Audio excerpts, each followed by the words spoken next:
Hello everybody, I'm in the classroom. I don't know if you noticed your pals behind us, our little friends of the classroom, Mrs. Pickles, Tulip, Dolly, and Lolly. Up on top of the pipe is Philippe the Frog, Toot Sweet, and Poulet. They all wish you were here, and I wish you were here too. I'm going to show you a couple things in the classroom today that I've been working on while you were gone in hopes that you would come back, but since you aren't coming back now, I'll show you some of them. The first thing I've got here is a root view garden. A root view garden is a garden, well, it provides you a place to view what happens underneath the ground. Most gardens are, you don't see the ground, right? Because you're above them and there's no way to see what's happening below. But this one provides, it's got a plastic thing, I don't know if you can see the top of it there, in the front, so as it grows you can see the roots. So right now there's not much happening. There are roots, but they're just the regular white roots that you would see in any planting. But what I have planted here are onions, carrots, and radishes, and they are all root vegetables. So eventually their roots will turn into those vegetables. You know what onions will be, the round ones, you know what carrots are, and then radishes are red. Radishes, all of these things are really popular for bunnies to eat. So hopefully, or luckily, I have this inside my classroom so the bunnies can't eat it. Well, I better keep an eye on Mrs. Pickles, though. So I want to show you the radishes, because the radishes are coming up. Do you see those red things right there? Those are radishes. And unfortunately, they're further back in the root view garden, so I can't see them. But you can see the surface of them here, but nothing down here. So I'm hoping in a little while, in a couple weeks, we'll keep an eye on this, that we'll have some carrots and some onions. I'm a little worried about the onions. They look a little sad, but the other ones look great. So wish me luck with this root view garden, and I'll keep you posted on how it's doing. And speaking of gardens, next week we will be planting. Remember to get those eggshells ready and some dirt, and pick out some seeds. We don't need a ton of seeds, so if you just want to do one kind of flower, that's great. Or if you want to do a flower and a vegetable, that's great too.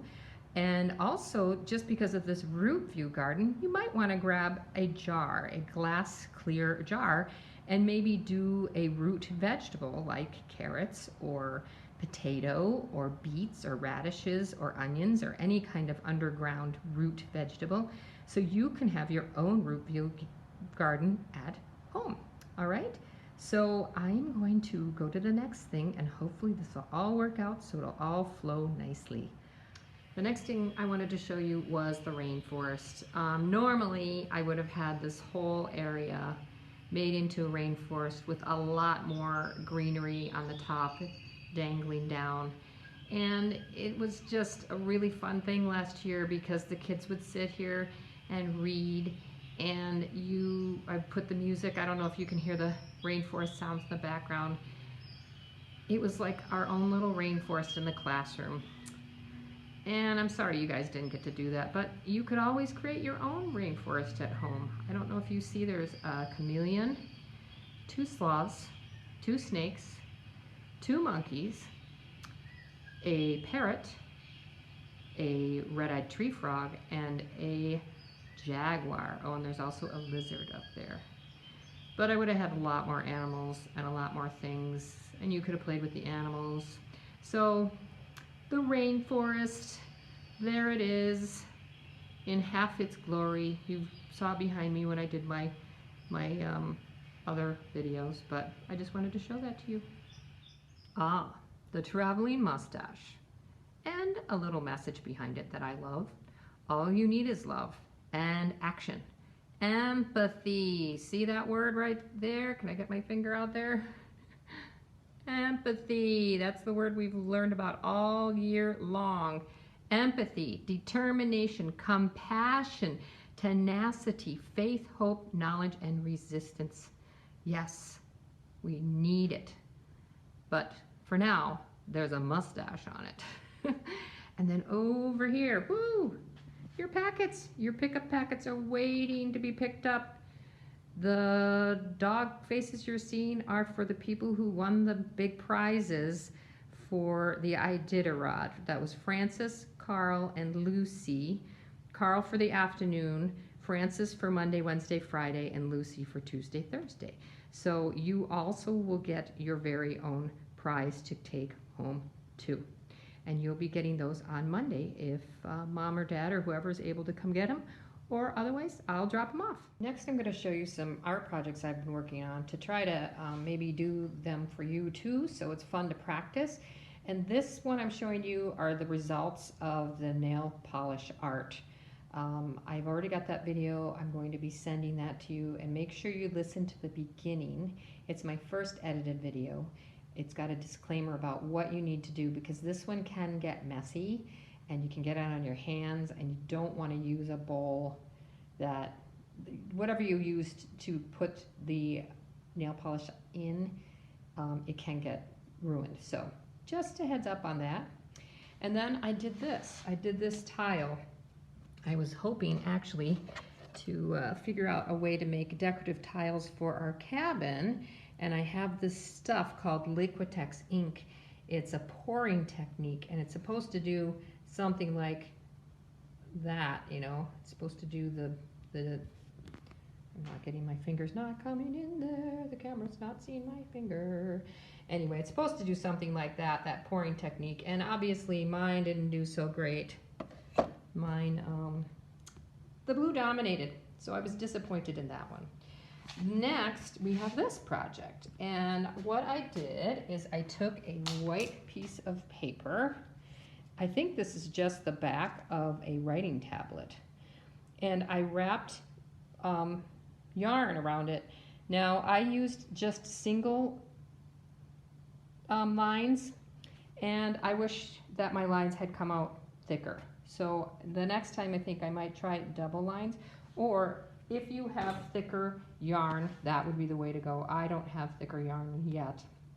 I might get it, but I don't know if you know what birch trees are. They have white trunks, and so I kind of made this birch tree thing, and you wrap it up, you wrap the yarn around the paper, and you tape it. I taped it on the back. And then you paint over it with acrylic paint, tempera paint, whatever kind of paint, watercolor, whatever you want to do. You can use whatever kind of paper, but you don't have to put it in straight lines. You can put it in any kind of design you want. And then, of course, you wait for it to dry, and then you take the strings off, the yarn off, and then you have a pretty painting. I did actually add little black dots just to make it look more like a birch tree. Next, I have the same paper that I used for the birch trees, and this is acrylic paint. Acrylic paint is a little thicker, so it kind of is fun to use for scraping things. I have this little scraper. So what I did is I just put a little pattern on the paper, lines of the acrylic in rows of the colors that I wanted, a yellow, and I have like an aqua, a periwinkle, and a black. And I think I have a little bit of a green color too. And I just put them in a little patterns or dots all over the paper. And then you take your scraper and you scrape the paint. Scrape, you just scrape it, and it just makes this pattern. Oh, that's kind of fun how I'm doing that. And that's what was left on my scraper. So you kind of need something like this, or if you have one of those squeegee things in your shower to clean the water off, that works too. And it just came out kind of fun. It might be something that I hang up in my cabin, because these are my colors. It's kind of an aqua and yellow are my colors.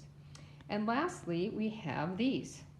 These are for a future project that I'm hoping to put in a packet to send home with you guys.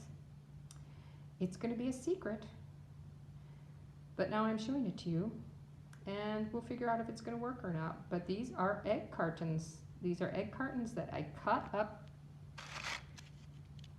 I cut them out, and then I cut them up, and then I painted them. And I'm going to figure something out for those. So that's what my brain is thinking in the classroom. That's what I've been up to. What have you been up to? Toodaloo.